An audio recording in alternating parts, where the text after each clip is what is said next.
पिछले कक्षा में हम सभी जान चुके थे वीरांगना चन्नम्मा के बारे में, वीर रानी के बारे में। वीर रानी बेलगांव जिला में आने वाले कित्तूर की रानी चन्नम्मा के बारे में अधिक जानकारी जा चुके थे। सभी विषय को हासिल कर चुके हैं। राजा शिवलिंग रुद्र सर्ज 11 सितंबर 1924 को मृत्यु होती है। शिवलिंग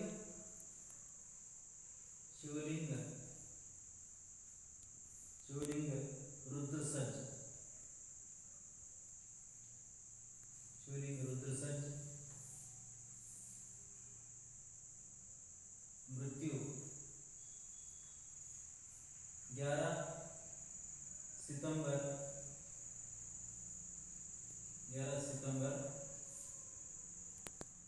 1824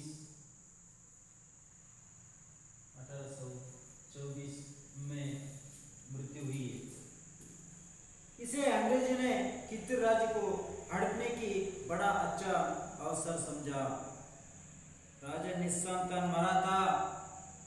उसने अपने एक संबंधी गुरुलिंग मल्ल सर्ज को गोद लिया था, लेकिन अंग्रेज गोद लिए पुत्र को उत्तराधिकारी नहीं मानते थे।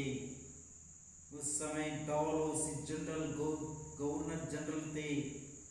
ऐसे अवसर पर रानी चन्नम्मा ने कित्तूर राज्य को संभाल कर रक्षा करने की कसम खाई। शिवलिंग रुद्र सर्ज के बाद गुरुलिंग मल्ल सर्ज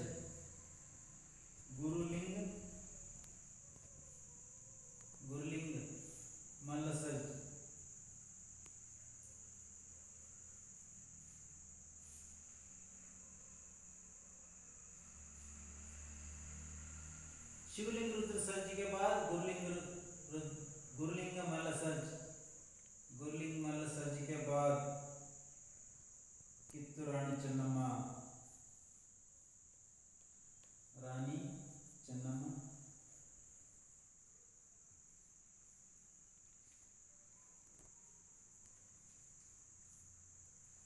पहले शिवलिंग रुद्र सर्ज शासन कर रहे थे। बाद में मृत्यु 11 सितंबर 1824 में गुरुलिंग रुद्र सर्ज की मृत्यु हुई।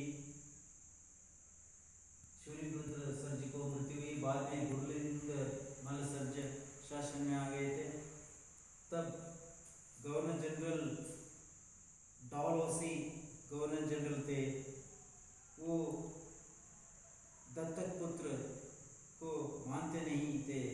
तब बाद में अंतिम में रानी चन्नम्मा ही शासन करने के लिए तैयार हो गए थे। कित्तूर राज्य को संभालकर कित्तूर राज्य की रक्षा के बारे में कसम खाई। प्रतिज्ञा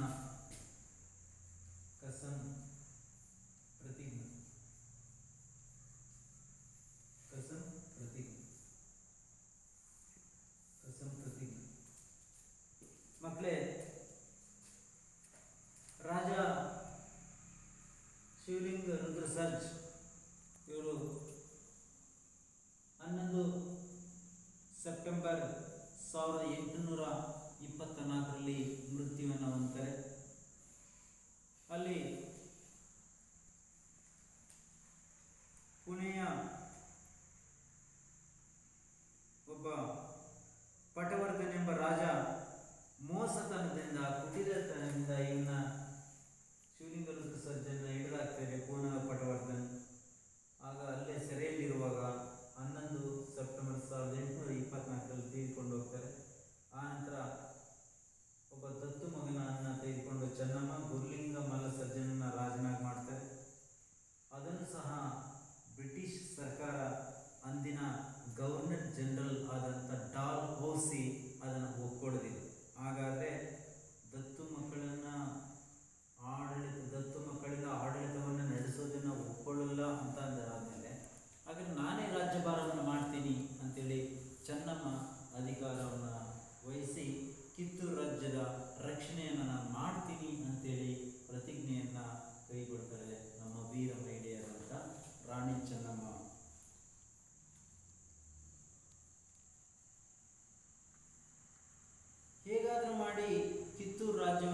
ವಶಪಡಿಸ್ಕೊಳ್ಬೇಕಂತೇಳಿ ಚಾತಕ ಪಕ್ಷಿಗಳ ಥರ ಇಂಗ್ಲಿಷ್ನವರು ಕಾಯ್ತಾ ಇದ್ರು ಮಕ್ಕಳು. कित्तूर राज्य में अंग्रेजी सैनिकों के प्रवेश से रानी चन्नम्मा का रक्त खौल उठा, लेकिन उस समय वे कुछ नहीं कर सकी। अंग्रेजों से लोहा लेने के लिए उन्होंने भीतर ही भीतर तैयारी आरंभ कर दी। तैकरे ने रानी चन्नम्मा को भांति भांति के संदेश भेजे, मगर रानी अपनी स्वाधीनता का सौदा करने पर राजी न हुई थी। इसी समय तैकरे को कित्तूर राज्य के यल्लप्पा शेट्टी और वेंकटराव नामक देशद्रोही मिले। वे कित्तूर का नमक खाकर कित्तूर की जड़ खोदने में लगे। Dharwad collector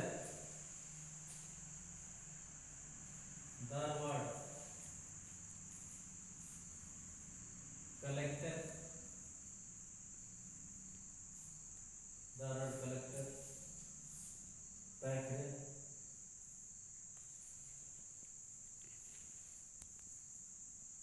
Dharwad collector DC तैकरे रानी चन्नम्मा को बलि बांधती राज्य को अंग्रेजों के वश में देने के लिए बलि बांधती संदेश भेजते हैं, मगर रानी चन्नम्मा स्वाधीनता का सौदा करने पर राजी न हुई। सौदा करना, सौदा सौदा करना, सौदा करना, इसका अर्थ है बच्चों बेचने, बेचने या बेचने या लेन देन की बातचीत, लेने देने, लेने देने की बातचीत।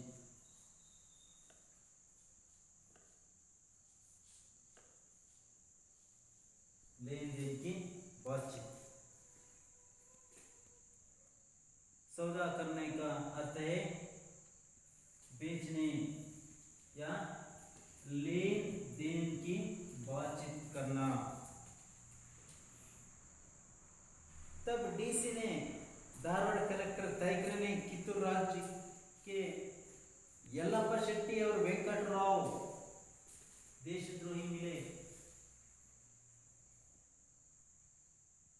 एक था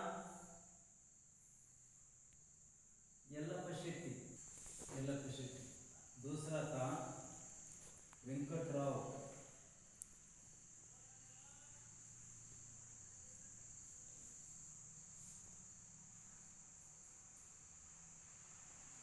दोनों देशद्रोही थे,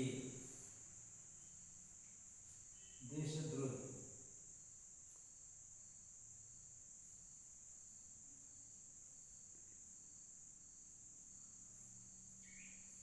दोनों देशद्रोही थे। कित्तूर नमक खाकर जड़ खोदने में लगे। जड़ खोदने, जड़ खोदने, जड़ खोदने, जड़ खोदने का अर्थ है हानि पहुंचना, हानि पहुंचना।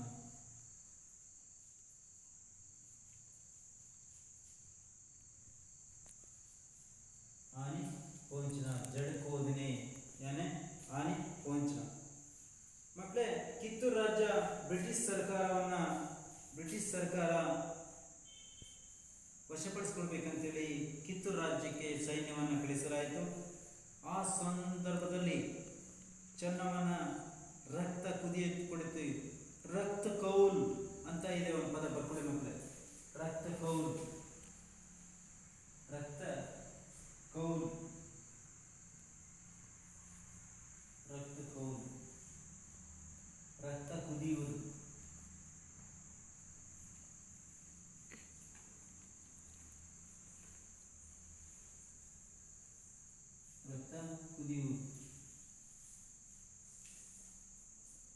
ಕುದೀತೆ, ಸಾಂಬಾರು ಕುದೀತೆ. ರಕ್ತ ಕುದಿಯೋದು ನೋಡಿದ್ರಾ? ಇಲ್ಲ ಮಕ್ಕಳೇ, ರಕ್ತ ಕುದಿಯೋದು ಅಂತ ತುಂಬ ಸಿಟ್ಟುಗೊಳ್ಳುವುದು ಅಂತ.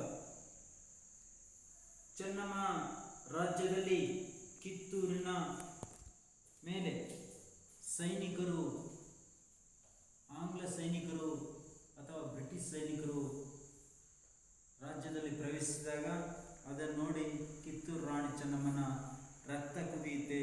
ಆದರೆ ಆ ಸಂದರ್ಭದಲ್ಲಿ ಏನು ಮಾಡುವುದಿಲ್ಲ, ಸುಮ್ಮನೆ ಮೌನವಾಗಿರ್ತಾಳೆ. ಮೌನವಾಗಿದ್ಕೊಂಡು ಕೆಲಸವನ್ನು ಸಾಧಿಸಬೇಕಂತೇಳಿ. ಆಗ ಲೋ ಲೇನ ಅಂತಂದರೆ ಒಂದು ಪದ ಬರುತ್ತೆ ಮಕ್ಕಳೇ, ಪ್ರತಿಕಾರ ಕೈಗೊಳ್ಳುವುದು ಅಂತ ಬರ್ಕೊಳ್ಳಿ. ಆಗ ಏನಾದ್ರು ಮಾಡಿ ಇಂಗ್ಲಿಷರ ವಿರುದ್ಧ ಪ್ರತಿಕಾರವನ್ನು ಕೈಗೊಳ್ಳಬೇಕು ಅಂತೇಳಿ ಒಂದು ಹೊಂಚನ್ನು ಅವಳು ಹಾಕಿರ್ತಾಳೆ.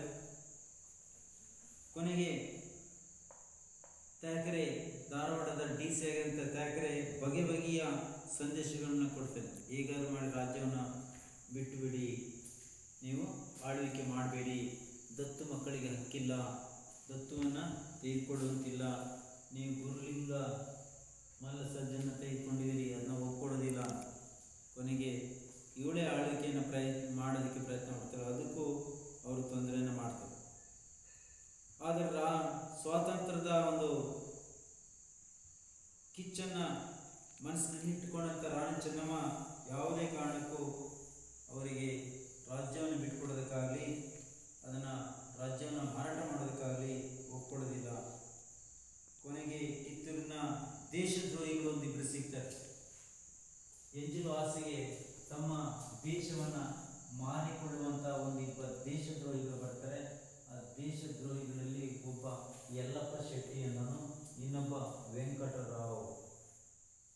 ಒಬ್ಬ ದೇಶದ್ರೋಹಿ ಯಲ್ಲಪ್ಪ ಶೆಟ್ಟಿ, ಇನ್ನೊಬ್ಬ ದೇಶದ್ರೋಹಿ ವೆಂಕಟರಾವ್ ಅನ್ನೋನು ದೇಶದ್ರೋಹಿಗಳು ಬರ್ತಾರೆ. ಇವರು ಬ್ರಿಟಿಷ್ನವರ ಎಂಜಲು ಆಸೆಗೆ ಒಳಗಾಗಿ ಕಿತ್ತೂರು ರಾಜ್ಯದಲ್ಲಿ ಅನ್ನವನ್ನು ತಿಂದು ಕಿತ್ತೂರು ರಾಜ್ಯಕ್ಕೆ ತೊಂದರೆಯನ್ನು ಉಂಟು ಮಾಡುವಂಥ ಒಂದು ಉಪಾಯವನ್ನು ಅವರು ಕಂಡುಕೊಂಡಿರ್ತಾರೆ. ಏನಾರು ಮಾಡಿ ಈ ರಾಜ್ಯವನ್ನು ಬ್ರಿಟಿಷ್ನರಿಗೆ ಒಪ್ಪಿಸಿ ಅವರು ಕೊಡುವಂಥ ಎಂಜಲು ಆಸೆಗೆ ಅಥವಾ ಕೆಲವು ಹಳ್ಳಿಗಳನ್ನು ಉಂಬಡಿಯಾಗಿ ಕೊಟ್ಟು ಅಥವಾ ಜಮೀನನ್ನು ಕೊಟ್ಟು ಇವ್ರನ್ನ ಅನುಕೂಲ ಮಾಡಿಕೊಡ್ತೀವಿ ಅಂತ ಹೇಳ್ತಾರೆ. ಅದಕ್ಕೋಸ್ಕರ ಕಿತ್ತೂರಿನ ರಾಜ್ಯದ ರಹಸ್ಯಗಳನ್ನು ಆ ಬ್ರಿಟಿಷ್ನವರ ಮುಂದೆ ಬಿಚ್ಚಿಡ್ತಾರೆ. टाइगर ने उन्होंने कित्तूर का आधा आधा राज्य सौंप देने की लालच दिखाया। बदले में वे कित्तूर के सभी वेद खोलने और भरसक सहायता देने को तैयार हो गए। दोनों ने कित्तूर का शासन भार संभालने का परवाना लेकर चन्नम्मा को दिया। उसे पढ़ते ही चन्नम्मा ने तैकरे का पत्र टुकड़े टुकड़े करते हुए कहा, हमने गोद लेकर अंग्रेजों के विरुद्ध कोई षड्यंत्र नहीं रचा है। गोद लेना हमारा अधिकार है, इसे तैकरे नहीं रोक सकता। हमारे घरेलू मामलों में बोलने वाले वह है कि कौन? कित्तूर स्वतंत्र राज्य है और तब तक रहेगा जब तक मेरे शरीर में प्राण है। या फटकार सुनते ही दोनों देशद्रोही अपना सा मुंह लेकर चले गए, पर वे चुपचाप नहीं बैठे।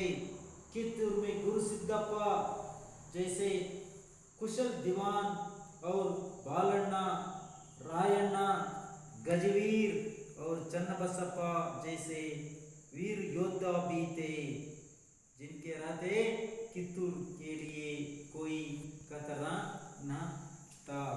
बच्चों खतरा का समझिए, खतरा खतरा अपाया अपाया डेंजर अपाया डेंजर। टैगोर ने बार बार कित्तूर राज्य को हासिल करने के लिए यानी कित्तूर राज्य का शासन अंग्रेजी सरकार चलाने के लिए टैगोर ने प्रयत्न करते हैं। बाद में कित्तूर राज्य में रहते हुए दो व्यक्तियों को लालच दिखाकर अपना बुलाकर देशद्रोही को बताते हैं। एक देशद्रोही यल्लप्पा शेट्टी, दूसरा देशद्रोही वेंकटराव, दोनों को समझाते हैं। किसी राशि को बता दिए तो आधा आधा राज्य दोनों को मैं देता हूँ, ऐसे लालच दिखाते हैं। दोनों भरसक सहायता देने के लिए तैयार हो गए। दोनों कित्तूर का शासन संभालने के लिए भी वहाँ आते हैं। परवाना लेकर, अंग्रेजी शासन से परवाना लेकर, पत्र लेकर आते हैं, चन्नम्मा को देते हैं। चन्नम्मा पढ़ते ही टुकड़े टुकड़े करते पत्र को कहते हैं, हमारा घर के मामले में वो कौन भाग लेने वाले कौन है वो, ऐसे षड्यंत्र को रोकने के लिए यानी इनकार करने के लिए चन्नम्मा तैयार हो गए थे। तब दोनों देशद्रोहियों मुंह फेर कर अपना सपना पूरा नहीं होते हैं ऐसे समझकर वहाँ से चले जाते हैं। फिर भी राज्य को थैकरे ने किसी की तरह हड़पना चाहते थे। तब चन्नम्मा जी कहते हैं, मेरे शरीर में जब तक प्राण रहते हैं वह तब तक मैं कित्तूर राज्य की रक्षा करता हूँ, ऐसे कहते हैं। देशद्रोही चुपचाप जाते हैं। कित्तूर राज्य में कुशल दीवान यानी कुशल मंत्री गुरुसिद्धप्पा मंत्री थे। बालಣ್ಣ, रायಣ್ण, क्रांतिवीर संगोली रायಣ್ण, गजवीर चन्नबसप्पा जैसे वीर युद्ध थे, जिनके रहते कित्तूर के लिए कोई कदम न था। मಕ್ಕಳೇ, ಅಲ್ಲಿ ಥ್ಯಾಕ್ರೆ ಏನಾದರೂ ಮಾಡಿ ರಾಜ್ಯವನ್ನು ವಶಪಡಿಸ್ಕೋಬೇಕು ಅಂತ ನಾನು ಕಾಯ್ತಾ ಇರ್ತೇನೆ. ಇದೇ ಸಂದರ್ಭದಲ್ಲಿ ಕಿತ್ತೂರು ರಾಜ್ಯದ ಉಪ್ಪನ್ನು ತಿಂದು ಆ ರಾಜ್ಯಕ್ಕೆ ದ್ರೋಹ ಬಗೆಯುವಂಥ ಇಬ್ಬ ದೇಶದ್ರೋಹಿಗಳು ಯಲ್ಲಪ್ಪ ಶೆಟ್ಟಿ ಮತ್ತು ವೆಂಕಟರಾವ್ ಅನ್ನೋ ವ್ಯಕ್ತಿಗಳು ಸಿಗ್ತಾರೆ. ಇವರು ಬ್ರಿಟಿಷ್ನವರ ಒಂದು ಎಂಜಲು ಆಸೆಗೋಸ್ಕರ, ಅವರ ಎಂಜಲು ಕಾಸನ್ನು ತಿನ್ನೋದಕ್ಕೋಸ್ಕರ ಆಸೆಗೆ ಒಳಗಾಗಿ ಕಿತ್ತೂರಿನ ರಹಸ್ಯಗಳನ್ನು ಬ್ರಿಟಿಷ್ನವರಿಗೆ ತಿಳಿಸ್ತಾರೆ. ಹಾಗೆ ಬ್ರಿಟಿಷ್ನವರಿಂದ ಒಂದು ಪತ್ರವನ್ನು ತರ್ತಾರೆ, ಇನ್ಮೇಲೆ ನಾವು ರಾಜ್ಯದ ಅಧಿಕಾರ ನಾವು ಅರ್ಧ ವಹಿಸ್ಕೋತೀವಿ ಅಂತ. ಆಗ ಆ ಪತ್ರವನ್ನು ನೋಡಿ ರಾಣಿ ಚೆನ್ನಮ್ಮ ಓದಿ ಆ ಪತ್ರವನ್ನು ತುಂಡು ಮಾಡಿಬಿಡ್ತಾಳೆ. ಟುಕುಡೆ ತುಂಡು ಪತ್ರವನ್ನು ಮಾಡಿ ಹೇಳ್ತಾಳೆ, ನಾವು ದತ್ತುವನ್ನು ತೆಗೆದುಕೊಂಡು ಇಂಗ್ಲಿಷ್ನರ ವಿರುದ್ಧ ಯಾವುದೇ ಷಡ್ಯಂತ್ರ ಮಾಡ್ತಾ ಇಲ್ಲ. ನಮ್ಮ ದತ್ತು ಮಕ್ಕಳಿಂದ ನಾವು ಅಧಿಕಾರವನ್ನು, ರಾಜ್ಯವನ್ನು ಆಳೋದಕ್ಕೆ ನಾವು ಹೊರಟಿದ್ದೀವಿ ಅಷ್ಟೇ. ಅವ್ರ ವಿರುದ್ಧ ಯಾವುದೇ ನಾವು ಷಡ್ಯಂತ್ರ ಮಾಡ್ತಿಲ್ಲ. ನಮಗೆ ರಾಜ್ಯವನ್ನು ನಡೆಸುವ ಅಧಿಕಾರ ಇದೆ. ಈ ಥ್ಯಾಕ್ರೆ ಇದನ್ನು ತಡೆಯಲಿಕ್ಕೆ ಸಾಧ್ಯ ಇಲ್ಲ. ನಮ್ಮ ಮನೆಯ ವಿಷಯದಲ್ಲಿ ಅವರು ಮೂಗು ತೂರಿಸಲು ಸಾಧ್ಯವಿಲ್ಲ. ಅವರು ಯಾರು ನಮ್ಮ ರಾಜ್ಯದ ಬಗ್ಗೆ ಮಾತನಾಡೋದಕ್ಕೆ? ಕಿತ್ತೂರು ಸ್ವತಂತ್ರ ರಾಜ್ಯವಾಗಿದೆ, ಯಾರದೇ ಅಧೀನಕ್ಕೆ ಒಳಪಟ್ಟ ರಾಜ್ಯವಲ್ಲ. ಎಲ್ಲಿವರೆಗೆ ನಾನಿರ್ತೀನೋ ನನ್ನ ದೇಹದಲ್ಲಿ ಉಸಿರಿರುತ್ತೋ ಅಲ್ಲಿವರೆಗೆ ಈ ರಾಜ್ಯವನ್ನು ನಾನು ಬಿಡ್ಲಿಕ್ಕೆ ಸಾಧ್ಯ ಇಲ್ಲ ಅಂತೇಳಿ ಒಂದು ತಿರಸ್ಕಾರದ ಮಾತುಗಳನ್ನು ಆಡ್ತಾರೆ ವೆಂಕಟರಾವ್ ಮತ್ತು ಯಲ್ಲಪ್ಪ ಶೆಟ್ಟಿ ಎದುರಿಗೆ. ಈ ಮಾತನ್ನು ಕೇಳುತ್ತಾರೆ ದೇಶದ್ರೋಹಿಗಳು ತಮ್ಮ ಮುಖವನ್ನು ಸಪ್ಪೆ ಮಾಡಿಕೊಂಡು ಮತ್ತೆ ಬಂದ ದಾರಿಗೆ ಸುಂಕವಿಲ್ಲಿಂದ ಹೋಗ್ತಾರೆ. ಆದರೆ ಇವರಿಬ್ಬರು ಮತ್ತೆ ಸುಮ್ಮನಿರುವುದಿಲ್ಲ. ಕಿತ್ತೂರು ರಾಜ್ಯದಲ್ಲಿ ಮಂತ್ರಿ ಒಬ್ಬರಿರ್ತಾರೆ, ಗುರುಸಿದ್ದಪ್ಪ ಅಂತೇಳಿ, ತುಂಬ ಕುಶಲವಂತ ಜಾಣನಾದಂಥ ಮಂತ್ರಿ ಆಗಿರ್ತಾರೆ. ಹಾಗೆ ಬಾಲಣ್ಣ ಅಂತಿರ್ತಾರೆ. ಹಾಗೆ ಸಂಗೊಳ್ಳಿ ಅಂತ ಒಂದು ಊರು, ಸಂಗೊಳ್ಳಿ ರಾಯಣ್ಣ ಅಂತೇಳಿ ಭಾರಿ ಪ್ರಸಿದ್ಧಿಯನ್ನು ಪಡ್ಕೊಂಡಿದ್ದಾರೆ ಮಕ್ಕಳೇ. ಈಗ ನೀವು ನೋಡ್ತೀರಿ, ಬೆಂಗಳೂರಿಗೆ ಹೋದರೆ ಬೆಂಗಳೂರಿನ ರೈಲ್ವೆ ಸ್ಟೇಷನ್ ಇದೆಯಲ್ಲ ಮಕ್ಕಳೇ, ಅದನ್ನು ನಮ್ಮ ಕ್ರಾಂತಿವೀರ ಸಂಗೊಳ್ಳಿ ರಾಯಣ್ಣ ಎಂಬ ಹೆಸರಿನಿಂದ ಆ ಸ್ಟೇಷನ್ನ ಕರೀತಾರೆ. ದೇಶಕ್ಕೋಸ್ಕರ ಪ್ರಾಣ ಬಿಟ್ಟಂಥ ಸಂಗೊಳ್ಳಿ ರಾಯಣ್ಣನಿಗೆ ಒಂದು ಅತ್ಯುನ್ನತ ಗೌರವ ಕೊಡೋದಕ್ಕೋಸ್ಕರ ಆ ಬೆಂಗಳೂರಿನ ದೊಡ್ಡ railway station, central railway station ಅಂತ ಕರಿತಿದ್ರು ಮೊದಲು, ಅದನ್ನು ಈಗ Krantiveera Sangolli Rayanna C S R, K C S R ಅಂತ ಕರೀತಾರೆ, K C S R, Krantiveera, Krantiveera Sangolli Rayanna, Krantiveera K C S R, Krantiveera Sangolli Rayanna ಎಂಬ ಹೆಸರಿನಿಂದ ಕರೀತಾರೆ ಮಕ್ಕಳು.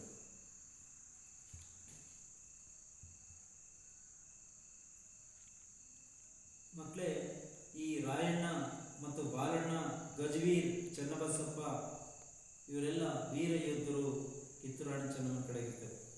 कित्तूर की जनता अंग्रेजों की चाल से भली भांति परिचित थी। तय करे स्वयं बड़ी सेना लेकर कित्तूर आ पहुंचा, किंतु रानी उससे नहीं डरी। तय करे ने 500 सिपाहियों के साथ कित्तूर के किले पर चढ़ाई करने की आज्ञा दे दी। रानी ने वीर सैनिकों को युद्ध के लिए ललकारते हुए कहा, मातृभूमि के सपूतों, अपने प्राणों की बाजी लगाकर हम अपनी मातृभूमि की रक्षा करते हैं। अंग्रेज इसे हमसे बलपूर्वक छीनना चाहते हैं, लेकिन इसे हम कैसे छोड़ सकते हैं? या हमें अपना पूर्वजों से मिली है। कित्तूर जनता को डराने के लिए अंग्रेज सेना 500 सैनिकों के साथ यानी सिपाहियों के साथ किले पर चढ़ाई करते हैं। कित्तूर किले चढ़ाई करने के लिए आज्ञा देते हैं तैकरे ने। रानी चन्नम्मा उस समय सैनिकों को ललकारते हुए कहते हैं, मातृभूमि के सपूतों, डरो मत, अपने प्राणों को बाजी लगाकर हम अपनी मातृभूमि की रक्षा करेंगे। अंग्रेज हमसे बलपूर्वक छीनना या राज्य छीनने चाहते हैं, लेकिन इसे हम कैसे छोड़ सकते हैं? या हमें अपने पूर्वज से मिला है, अंग्रेजों से नहीं मिले हैं, यानी पूर्वज से मिला है, हमारा अधिकार है, क्योंकि ये राज्य पूर्वज से मिले हैं। मಕ್ಕಳೇ, ಕಿತ್ತೂರು ರಾಜ್ಯದ ಮೇಲೆ ಅಧಿಕಾರವನ್ನು ಚಲಾಯಿಸಲು ಬ್ರಿಟಿಷ್ನವರು ಧಾರವಾಡದ ಕಲೆಕ್ಟರ್ ಆದಂಥ DC ಆದಂಥ ಒಬ್ಬ ತಾಯ್ಕರೆ ಅಂತ ಒಬ್ಬ ಇರ್ತಾನೆ, ಅವನು DC ಅಥವಾ ಡಿಸ್ಟ್ರಿಕ್ಟ್ ಕಲೆಕ್ಟರ್ ಆಗಿರ್ತಾನೆ. ಅವನು 500 ಸೈನಿಕರನ್ನು ತೆಗೆದುಕೊಂಡು ಕಿತ್ತೂರು ರಾಜ್ಯದ ಮೇಲೆ ಅಟ್ಯಾಕ್ ಮಾಡ್ತಾನೆ, ದಾಳಿಯನ್ನು ಮಾಡ್ತಾನೆ. ಆಗ ಕಿತ್ತೂರು ರಾಜ್ಯವನ್ನು ವಶಪಡಿಸಿಕೊಳ್ಳೋದಕ್ಕೆ ಕಿತ್ತೂರು ಕೋಟೆ ಮೇಲೆ ಲಗ್ಗೆ ಹಾಕಲಿಕ್ಕೆ ನುಗ್ಗಲಿಕ್ಕೆ 500 ಸೈನಿಕರ ಆಜ್ಞೆಯನ್ನು ಕೊಡ್ತಾರೆ. ಆಗ ವೀರ ಯೋಧೆ ಆದಂಥ ರಾಣಿ ಚೆನ್ನಮ್ಮ ಸೈನಿಕರಿಗೆ ಹೇಳ್ತಾರೆ, ವೀರ ಸೈನಿಕರೇ, ಮಾತೃಭೂಮಿಯ ಸುಪುತ್ರರೇ, ನೀವು ತಮ್ಮ ಪ್ರಾಣವನ್ನು ಬಾಜಿಯಾಗಿಟ್ಟು, ತಮ್ಮ ಪ್ರಾಣವನ್ನು ಮುಡಿಪಾಗಿಟ್ಟು ಮಾತೃಭೂಮಿ ರಕ್ಷಣೆಯನ್ನು ಮಾಡಿ. ಇಂಗ್ಲಿಷ್ ಸರ್ಕಾರದವರು ಬಲಪೂರ್ವಕವಾಗಿ ನಮ್ಮ ರಾಜ್ಯವನ್ನು ವಶಪಡಿಸಿಕೊಳ್ಳಲು ಕಾತರರಾಗಿದ್ದಾರೆ. ನಾವು ಈ ರಾಜ್ಯವನ್ನು ಹೀಗೆ ನಾವು ಬಿಟ್ಕೊಡೋದು ಇವರಿಗೆ. ನಾವು ಈ ರಾಜ್ಯವನ್ನು ನಮ್ಮ ಪೂರ್ವಜರಿಂದ ಪಡೆದಿದ್ದೇವೆ. ಬ್ರಿಟಿಷ್ನವರು ನಮಗೇನು ಕೊಟ್ಟಿದ್ದಲ್ಲ, ಇವತ್ತು ಬಂದಿದ್ದ ರಾಜ್ಯ ಅಲ್ಲ, ನಿನ್ನೆ ಬಂದಿದ್ದ ರಾಜ್ಯ ಅಲ್ಲ, ಮೊನ್ನೆ ಬಂದಿದ್ದ ರಾಜ್ಯ ಅಲ್ಲ. ಇದು ಬ್ರಿಟಿಷ್ನವರಿಂದ ಯಾವುದು ಬಂದಿದ್ದಲ್ಲ, ನಮ್ಮ ಪೂರ್ವಜರಿಂದ ನಮ್ಮದು ಬಂದಿದ್ದು. ನಮ್ಮ ರಾಜ್ಯವನ್ನು ಏಕೆ ಬಿಟ್ಟುಕೊಡಬೇಕು? ಹಾಗಾಗಿ ನಮ್ಮ ರಾಜ್ಯವನ್ನು ಬಿಟ್ಟುಕೊಡುವ ಪ್ರಶ್ನೆಯೇ ಇಲ್ಲ. ನಾವು ನಮ್ಮ ದೇಶಕ್ಕೋಸ್ಕರ ಹೋರಾಡೋಣ, ಬ್ರಿಟಿಷ್ನವ್ರನ್ನ ಓಡಿಸೋಣ ಅಂತೇಳಿ ಧೈರ್ಯದ ಮಾತುಗಳನ್ನು ಸೈನಿಕರ ಮುಂದೆ ಮಾತಾಡ್ತಾರೆ. ಆಗ ಯುದ್ಧ ಆಗುತ್ತೆ. ಏನಾಗುತ್ತೆ ಮುಂದೆ ನೋಡೋಣ. उधर तैकरे ने धमकी दी, 20 मिनट में आत्मसमर्पण कर दिया जाए, नहीं तो किला तहस नहस कर दिया जाएगा। उस समय बाद मर्दानी वेश में रानी चन्नम्मा शेरनी की भांति अंग्रेजों की सेना पर टूट पड़ी। उनके पीछे 2000 योद्धा थे। भयानक युद्ध हुआ। अंग्रेजी की सेना इस प्रवाह को सहन न सकी, वह भाग खड़ी हुई। तैकरे मारा गया। देशद्रोहियों का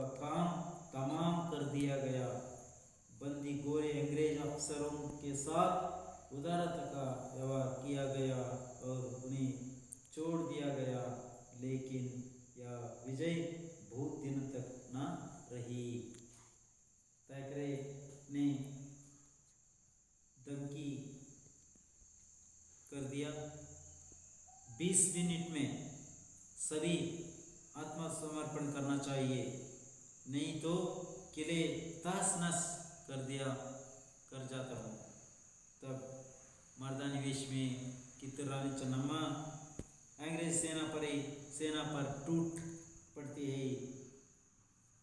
चन्नम्मा रानी चन्नम्मा के पीछे 2000 योद्धा थे। भयानक युद्ध होते हैं। बाद में अंग्रेज सेना इस प्रभाव को सहन ना सकी, सभी भाग जाते हैं। अंग्रेजों हार जाते हैं। तैकरे मारा जाता है। देशद्रोहियों का काम तमाम कर दिया। बंदी गोरे अफसरों के साथ उदारता के साथ रानी चन्नम्मा व्यवहार करती है। फिर इस विजय बहुत दिनों तक ना रहते। ತಯಾಕರೆ ಬಂದು ಹೆದರಿಕೆ ಆಗ್ತಾನೆ, ನೋಡಿ 20 ನಿಮಿಷಗಳ ಒಳಗೆ ನೀವೆಲ್ಲ ಬಂದು ನಮಗೆ ಸರೆಂಡರ್ ಆಗಬೇಕು, ಆತ್ಮಸಮರ್ಪಣೆ ಮಾಡಿಕೊಳ್ಬೇಕು, ಶರಣಾಗತಿಯನ್ನು ಹೊಂದಬೇಕು. ಇಲ್ಲವಾದರೆ ನಿಮ್ಮ ಕೋಟೆಯನ್ನು ಧ್ವಂಸ ಮಾಡಲಾಗುವುದು, ತಹಸ್ ನಹಸ್ ಧ್ವಂಸ ಮಾಡ್ತೀವಿ. ಆನಂತರ ಸಿಂಹಣಿಯಾಗಿ ಮರ್ದಾನಿ ಅಂದರೆ ಸಿಂಹಿಣಿಯಾಗಿ ರಾಣಿ ಚೆನ್ನಮ್ಮ ಸಿಂಹಿಣಿ ವೇಷದಲ್ಲಿ ಸಿಂಹದ ಹಾಗೆ ಶೇರ್ನಿ ಸಿಂಹದ ಹಾಗೆ ಬ್ರಿಟಿಷ್ ಸೈನ್ಯದ ಮೇಲೆ ಮುಗಿಬಿಡ್ತಾರೆ.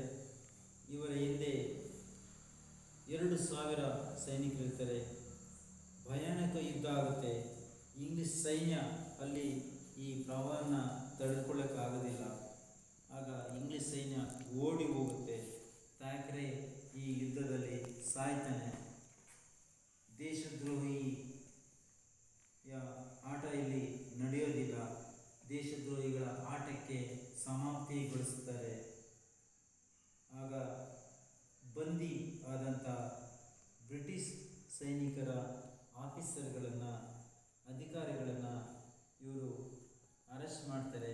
ಅವರೊಂದಿಗೆ ಉದಾರತೆಯಿಂದ ನಡೆದುಕೊಂಡು ಆಫೀಸರ್ಗಳಿಗೆ ತೊಂದರೆ ಕೊಡದೆ ಅವ್ರನ್ನ ಬಿಡುಗಡೆ ಮಾಡ್ತಾರೆ. ಆದರೆ ಈ ವಿಜಯ ಬಹಳ ದಿನಗಳವರೆಗೆ ಇರೋದಿಲ್ಲ. ಮತ್ತೆ उस समय के बाद अंग्रेजों ने कित्तूर राज पर फिर आक्रमण किया।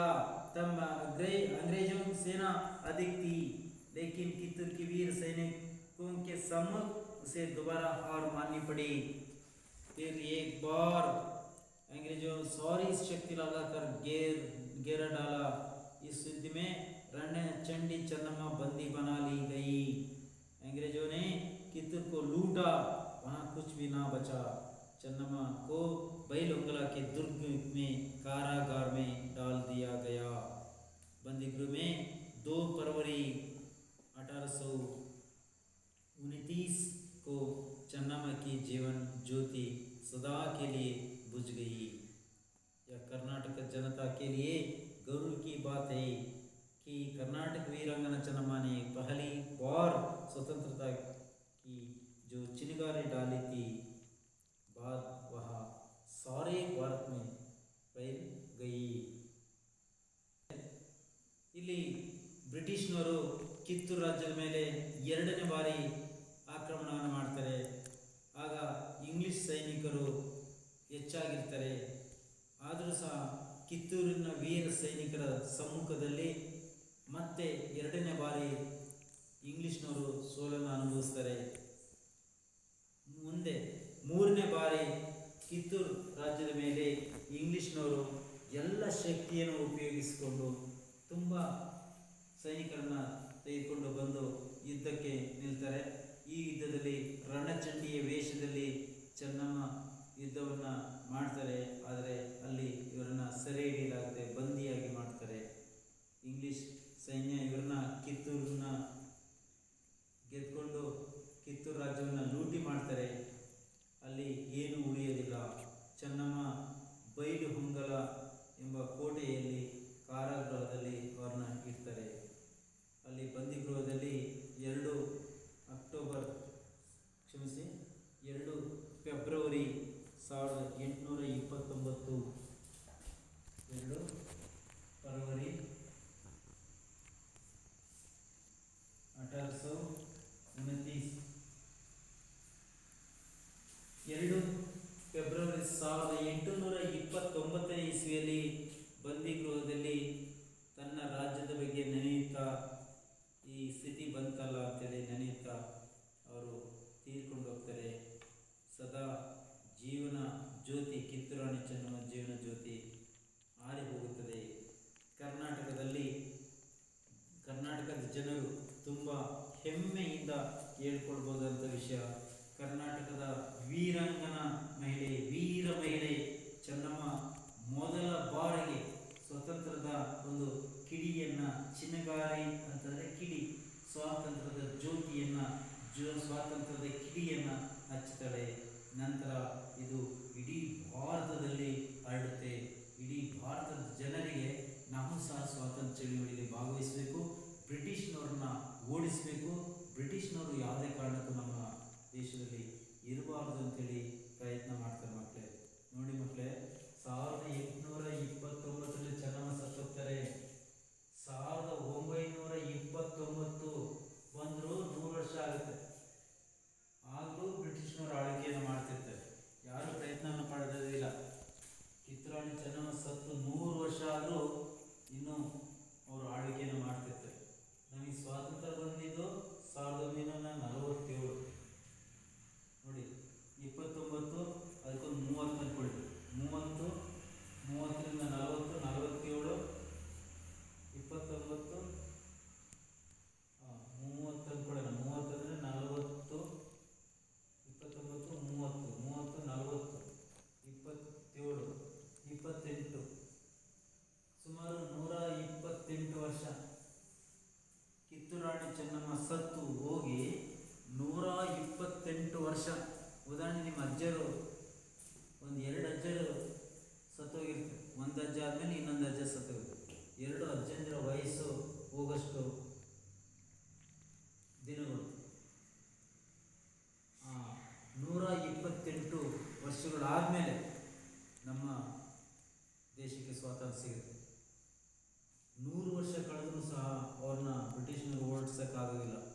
128 ವರ್ಷ ಆದಮೇಲೆ ನಮಗೆ ಸ್ವಾತಂತ್ರ್ಯ ಬೇಕು ಅಂತೇಳಿ ಮಹಾತ್ಮ ಗಾಂಧಿ ಮತ್ತು ಸುಭಾಷ್ ಚಂದ್ರ ಬೋಸ್ ನೇತೃತ್ವದಲ್ಲಿ ನಾವು ಸ್ವಾತಂತ್ರ್ಯ ಪಡ್ಕೊಳ್ತೀವಿ ಮಕ್ಕಳೇ. ಹಾಗಾಗಿ ವೀರ ರಾಣಿ ಬಗ್ಗೆ ನೀವೆಲ್ಲ ತಿಳ್ಕೊಂಡಿರೋದು, ಹಾಗೆ ವೀರ ಕಿತ್ತೂರು ರಾಣಿ ಚೆನ್ನಮ್ಮ ನಮ್ಮ ಬೆಳಗಾವಿ ಜಿಲ್ಲೆ ಕಿತ್ತೂರಿನಲ್ಲಿ ಹುಟ್ಟಿ ಇಡೀ ದೇಶಕ್ಕೆ ಸ್ವಾತಂತ್ರ್ಯವೆಂಬ ಪ್ರೇಮವನ್ನು ಉರಿದುಂಬಿಸಿ ಸ್ವಾತಂತ್ರ್ಯ ನಾವು ಪಡ್ಕೊಳ್ಬೇಕು, ಇಲ್ಲಿ ಪರಕೀಯರನ್ನು ಓಡಿಸಬೇಕೆಂಬ ಸಂದೇಶವನ್ನು ನೀಡಿದರು. ಹಾಗಾಗಿ ರಾಣಿ ಚೆನ್ನಮ್ಮನ ಬಗ್ಗೆ ನಮಗೆ ತುಂಬ ಎಲ್ಲರಿಗೂ ಹೆಮ್ಮೆ ಇದೆ ಮಕ್ಕಳೇ. ನಾವು ಸಹ ವೀರರಾಗಿರೋಣ.